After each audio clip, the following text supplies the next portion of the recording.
Hey guys! This week we are studying resumes, their importance, and the proper techniques to use when constructing them. The purpose of a resume is to provide a summary of your skills, abilities, and accomplishments. The definition of a resume, as described by our text, is a vital communication tool that provides a basis for judgment about your capabilities on the job. It is a quick look into your educational and work history and allows an employer to get a basic idea of how well you may fit into their organization. Attached, you will find a copy of my resume and a letter that is specifically written to the Director of Human Resources at my current job, asking for consideration for employment in a specific position that has come available. While every agency and firm is different, this is the method that we are required to use when applying for a different position within our specific agency. As you can see on the attached documents, I intentionally left out my address, my phone number, my email address. As much as I like you guys, I don't really think you need to be calling me. Normally, there's never a reason to withhold contact information. It's obviously a poor choice if you're applying for a job that you really want. It's not going to work out to your benefit if they can't get a hold of you.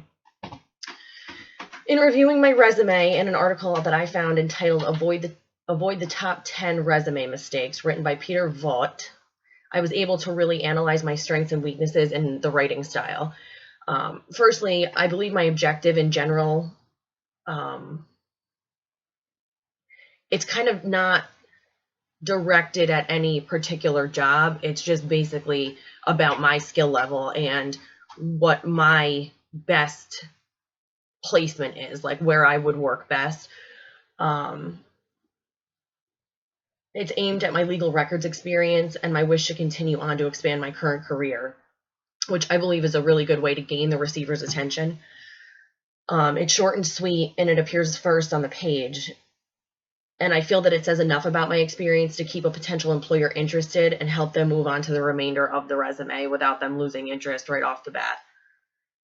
Although I'm 31, which I'm sure is quite a bit older than most of you, I've been in the workforce for many years. My experience section is actually kind of lacking in length. This is mainly due to the fact that for the last 10 years, I've been working in the same office with the same position. So I haven't really gained a whole lot more experience, in my agency. As far as the way that my resume is set up, I prefer the method of a chronological resume. But I just noticed that perhaps my education should show up first in the resume as opposed to the way that it is set up with my experience being first. Because now that I've earned an associate's degree in legal studies and have yet to work as an actual paralegal, I feel like that my education may keep the employer interested and cause them to continue reading. My experience with the public officers law may not be as important to them unless, of course, their particular office focuses mainly in that area of the law.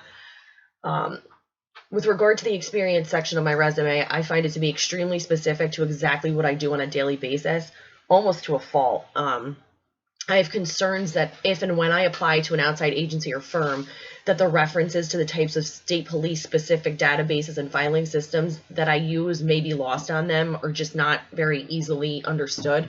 Some of the programs I work with are complex and highly confidential. And obviously outside individuals won't really be able to grasp that, and the privacy restraints that I'm under. I believe that the appearance of my resume is clean and readable, and I don't find it to be cluttered or distracting. I think it's pretty well organized. At the end of my resume, you will find a list of courses that I have taken in order to be more efficient at my current position, as well as a note concerning a training manual that I created on my own to assist new employees to learn the operations within the office.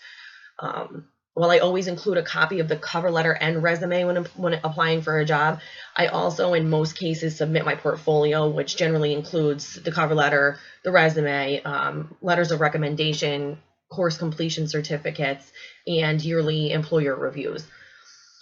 While these have yet to get me anywhere, I always get compliments on them in interviews, and always make sure to have a couple on hand just, in case I need them at the last minute or somebody requests them. I find it to be beneficial to have one on hand so I'm not panic stricken trying to organize them. All in all, after learning about better ways to construct resumes and listening to the video that Ms. Felt provided us the link to, I think I will definitely take the time to revise my resume to include the educational aspect on the top rather than at the bottom. The fact that typical employers spend an average of 7 seconds skimming a resume, according to the video we watched, definitely makes me want to present myself in the best possible way to any potential employers in the future. With that being said, it was nice working with all of you guys. We're coming to a pretty quick end here. I hope you all finish out the semester strong. Take care.